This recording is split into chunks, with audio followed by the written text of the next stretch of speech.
क्या आपको पता है कि भारत में एक ऐसा द्वीप है जहां पर किसी का भी जाना मना है? इस आइलैंड को नॉर्दर्न सेंटिनल आइलैंड के नाम से जाना जाता है। तो आज हम इसी आइलैंड की बात करेंगे जो देखने में भले ही आम नज़र आता है, पर यह दुनिया का सबसे खतरनाक आइलैंड है। कई सालों से लोगों की यहाँ जाने की रुचि रही है, मगर यहाँ जाना इतना आसान नहीं है। पहले भी कुछ लोग यहाँ जाने की कोशिश कर चुके हैं और अपनी जान गंवा चुके हैं। वैसे तो दुनिया के हर हिस्से में मानव ने काफ़ी विकास कर लिया है, पर यहाँ के लोग आज भी आदिवासी वाला जीवन बिता रहे हैं। यह माना जाता है कि यहाँ के लोग 60,000 साल पहले अफ्रीका से यहाँ आकर रहने लगे थे, पर यहाँ पर रहने वाले लोगों की संस्कृति अंडमान निकोबार के आदिवासियों से मिलती नजर आती है।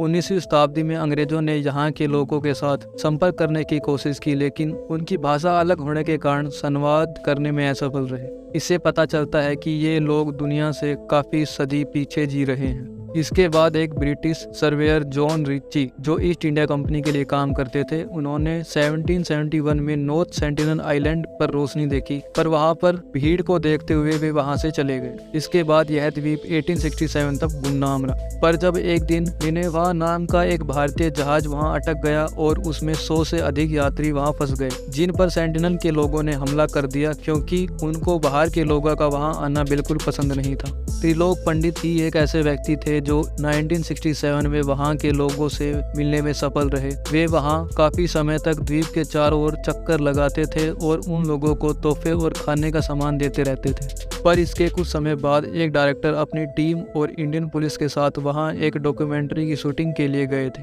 और फिर वही हुआ जिसका डर था। वहां के लोगों ने उन पर हमला कर दिया और हमले में डायरेक्टर के पैर पर एक तीर आकर लगा और फिर वे वहां से वापस भाग गए। फिर एक दिन 1981 में प्रिमरोज नामक जहाज वहां भटक गया और जहाज में बैठे लोगों को नॉर्दर्न सेंटिनल आइलैंड की जमीन देखकर राहत मिली, पर सेंटिनल के लोगों ने उन पर हमला कर दिया और यात्रियों ने इन लोगों से बचने के लिए इन पर कुल्हाड़ियों और बंदूकों से हमला किया, पर भारतीय सेना ने इन्हें बचा लिया। परंतु इसी बीच त्रिलोक पंडित इस आइलैंड पर लगभग 20 साल तक लगातार आते रहे, और फिर 1991 में उन्होंने इन लोगों से मिलकर उनके साथ फोटो क्लिक कराई और दोस्ती का हाथ बढ़ाया। और इसके बाद इंडियन गवर्नमेंट ने यहाँ पर रिसर्च करनी बंद कर दी और इस आइलैंड को सेफ रखने का फैसला किया। लेकिन एक दिन दो मछुआरे अपनी नाव में शराब के नशे में सो गए और उनकी नाव सेंटिनल आइलैंड के पास चली गई और वहाँ के लोगों ने उन्हें मार दिया।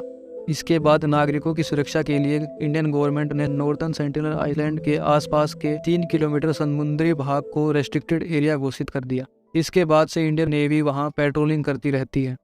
बाकी उम्मीद है कि मेरी इस वीडियो से आपको कोई जानकारी मिली होगी। वीडियो को अंत तक देखने के लिए धन्यवाद।